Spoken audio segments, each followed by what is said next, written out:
Problem number 7, we have to draw the reactance diagram of the system whose bus admittance matrix is given below.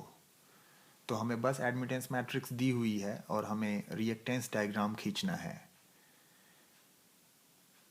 सबसे पहले हम क्या करते हैं, पिछले लेक्चर्स में मैं बात कर चुका हूँ कि बस एडमिटेंस मैट्रिक्स अगर दी हुई है तो पावर सिस्टम नेटवर्क कैसे ड्रॉ करते हैं।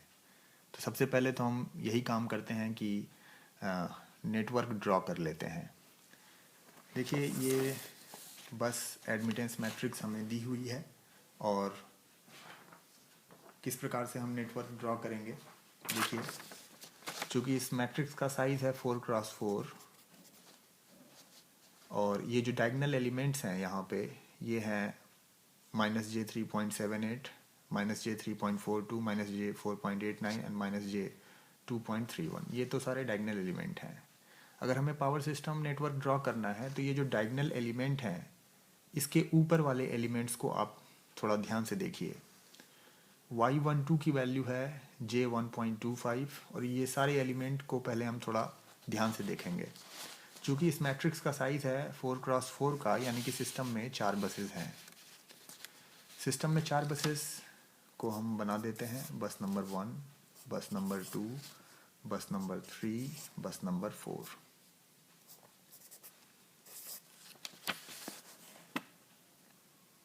इस एलिमेंट को देखिए, ये एलिमेंट है y12। y12 का मतलब है बस नंबर 1 और 2 के बीच में एक लाइन कनेक्टेड है और चूंकि y12 का मतलब j1.25 है तो ये जो लाइन है इसका एडमिटेंस क्या होगा, इसकी निगेटिव वैल्यू -j1.25। इसी प्रकार से अगर y13 j2.5 है तो बस नंबर 1 और 3 के बीच में एक लाइन कनेक्टेड होगी जिसका एडमिटेंस होगा y13 की निगेटिव वैल्यू यानी -j2.5। y14 की वैल्यू 0 है, इसका मतलब बस नंबर 1 और 4 के बीच में कोई लाइन कनेक्टेड नहीं है। y23 की वैल्यू है j1.11, इसका मतलब 1 और 3 के बीच में y23 की वैल्यू है j1.11 यानी 2 और 3 के बीच में एक लाइन कनेक्टेड है जिसका एडमिटेंस है y23 वैल्यू का निगेटिव। y23 की वैल्यू है j1.11 तो इस लाइन का एडमिटेंस होगा -j1.11। y24 की वैल्यू है j1, y24 इज j1 यानी 2 और 4 के बीच में एक लाइन कनेक्टेड है जिसका एडमिटेंस होगा -j1।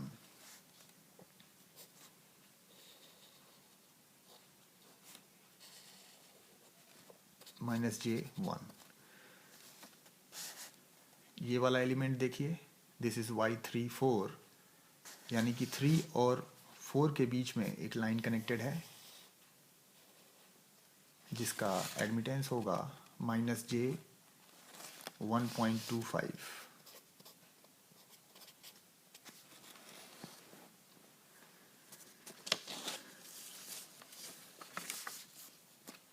सभी ऑफ डायगोनल एलिमेंट्स को देखने के बाद अब हम डायगोनल एलिमेंट्स पे आते हैं। ये जो डायगोनल एलिमेंट y11 है, y11 का मतलब होता है total admittance connected to bus bar number 1। Total admittance connected to bus bar number 1 is -j3.78। y11 is -j3.78 equals to sum of the admittances connected to bus bar number 1 यानी -j1.25 plus -j2.5। इन दोनों को जोड़ने पर ये value नहीं आ रही। अगर आप इन दोनों को ऐड करें तो ये वैल्यू नहीं आ रही, यानी कि कुछ और हमें ऐड करना पड़ेगा। मान लेता हूँ x या फिर मान लीजिए इसको k। ये k की वैल्यू आप फाइंड आउट कर लीजिए। k की वैल्यू जो आएगी, इस वैल्यू ये जो वैल्यू है 0.03, यानी कि एक हमें एक्स्ट्रा एलिमेंट यहाँ से ऐड करना होगा बस नंबर 1 पे, जिसका एडमिटेंस होगा -j0.03। बस नंबर 2 को देखिए, यहाँ पे ये पहले तो हम Y22 की बात करिए। Y22 का मतलब है total admittance connected to bus bar number 2 which is -j3.42। Y22 is -j3.42। इसका मतलब ये है कि टोटल एडमिटेंस Y22 का मतलब होता है total admittance connected to bus bar number 2। तो हम इन तीनों को ऐड कर लेते हैं, -j1.25 इसका एडमिटेंस, फिर इसका एडमिटेंस रेड वाली लाइन का, और फिर इसका, तो ये हो गया -j1.25 plus -j1 plus -j1.11। तो इन तीनों को अगर हम जोड़ें तो हमें ये वैल्यू नहीं मिलेगी, तो मैं प्लस यहाँ पे k कर देता हूँ, इसको k2 कर दीजिए, इसको k1 ले लेते हैं। तो k2 की वैल्यू अगर हम कैलकुलेट करें तो ये वैल्यू आएगी -j0.06, यानी हमें एक एक्स्ट्रा एलिमेंट यहाँ पे ऐड करना होगा। एक एक्स्ट्रा एलिमेंट हमने ऐड कर दिया, इसकी वैल्यू होगी -j0.06। इसी प्रकार से अगर मुझे Y33 कैलकुलेट करना है, Y33 का मतलब है टोटल एडमिटेंस कनेक्टेड टू बस पार्ट नंबर 3, ये वाली वैल्यू और ये इन तीनों को ऐड करना होगा हमें, यानी -j1.25 plus -j2.5 plus -j1.11। तो इसकी वैल्यू -4.89 के बराबर होनी चाहिए, लेकिन बराबर हो नहीं रही, तो हम देखेंगे हमें कितना और ऐड करना पड़ेगा। तो सेम इस प्रकार से हम कैलकुलेशन करेंगे और हमें k3 की वैल्यू पता चल जाएगी -j0.03। इतना और अब हम ऐड करें तो Y33 की वैल्यू इस डायग्राम से कैलकुलेट करने पर -4.89 आ जाएगी। तो क्या एलिमेंट और हमें ऐड करना पड़ेगा यहाँ पे? बस नंबर 3 पे हमें एक एक्स्ट्रा एलिमेंट कनेक्ट करना पड़ेगा जिसका एडमिटेंस होगा -j0.03। उसी प्रकार से Y44 की वैल्यू है -j2.31। तो Y44 का मतलब है total admittance connected to bus bar number 4। अगर इन दोनों को ऐड करें, इन दोनों के एडमिटेंस को ऐड करें तो हमें ये वैल्यू नहीं मिलती, तो कितना और जोड़ दें। एक एक्स्ट्रा एलिमेंट आप यहाँ पे लगा दीजिए, इसकी वैल्यू आप कैलकुलेट करिए, इसकी वैल्यू आप आएगी -j0.06। तो इन तीनों के एडमिटेंस को ऐड करने पर आपको ये वैल्यू मिल जाएगी। तो ये तो हो गया, ये जो डायग्राम है पावर सिस्टम नेटवर्क का, इसको बोलते हैं admittance diagram. Admittance diagram, this is the admittance diagram, DIAGRAM। इस पावर सिस्टम नेटवर्क का जो डायग्राम है, ये जो डायग्राम है इसको बोलते हैं एडमिटेंस डायग्राम, क्योंकि हमने सभी एलिमेंट का यहाँ पे एडमिटेंस लिखा हुआ है। अगर हम एडमिटेंस की जगह पे सभी एडमिटेंस को इम्पीडेंस में कन्वर्ट कर दें तो जो डायग्राम बनेगा उस डायग्राम को बोलेंगे इम्पीडेंस डायग्राम। तो अगर मुझे ये जो एडमिटेंस है इसका इम्पीडेंस लिखना हो तो कैसे लिखेंगे? देखिए, अगर एडमिटेंस दिया हुआ है -j1.25,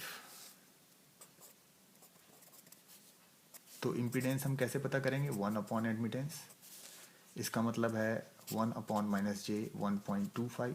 इसको अगर हम कैलकुलेट करें तो ये वैल्यू आ जाती है j0.8।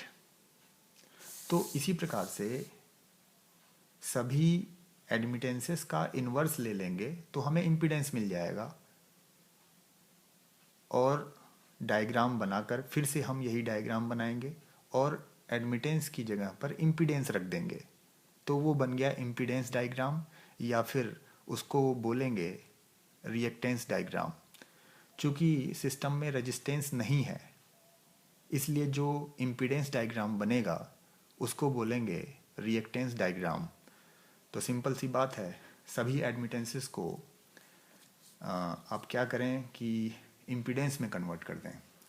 तो जब हम सभी वैल्यूज़ का आप इन्वर्स ले लीजिए, इसका इन्वर्स, इसका सबका इन्वर्स ले लीजिए। तो देखिए जो वैल्यूज़, जो नेटवर्क बनेगा, तो ये जो इस प्रॉब्लम का जो एक्चुअल सल्यूशन था वो ये था।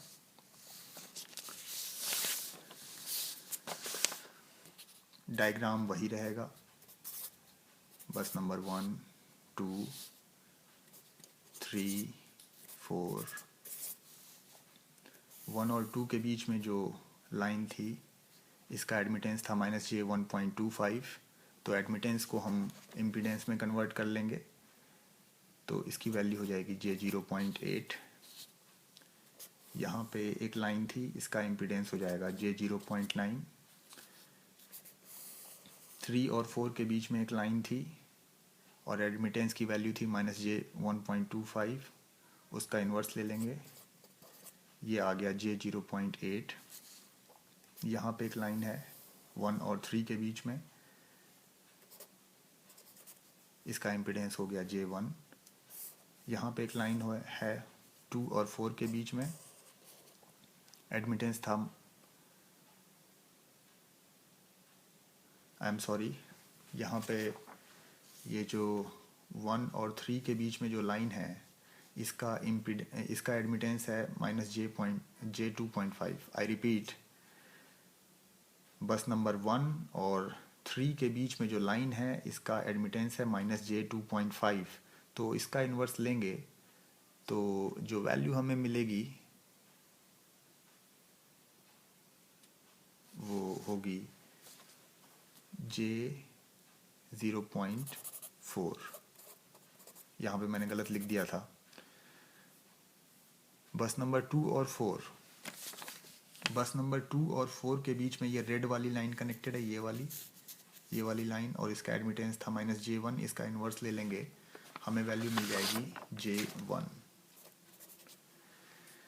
देखिए बस नंबर 1 पर एक एलिमेंट कनेक्टेड था, शंट एलिमेंट कनेक्टेड था, और इसका एडमिटेंस था -j0.03, और इसका इन्वर्स ले लेंगे तो हमें वैल्यू मिल जाएगी j33.33। बस नंबर 2 पे जो शंट एलिमेंट कनेक्टेड है, इसका एडमिटेंस है -j0.06। इसका इन्वर्स लेने पर हमें जो वैल्यू मिलेगी इम्पीडेंस की वो है j16.66। बस नंबर 3 पे एक एडमिटेंस कनेक्टेड है, एक शंट एलिमेंट कनेक्टेड है, और इसका एडमिटेंस है -j0.03। इसका हम इन्वर्स ले लेंगे तो हमें इम्पीडेंस मिल जाएगा, और इसकी वैल्यू होगी j33.33। बस नंबर 4 पे जो एलिमेंट कनेक्टेड है, बस नंबर 4 पे इसका हम इन्वर्स लेंगे, इसका इन्वर्स लेने पर हमें जो वैल्यू मिलेगी वो होगी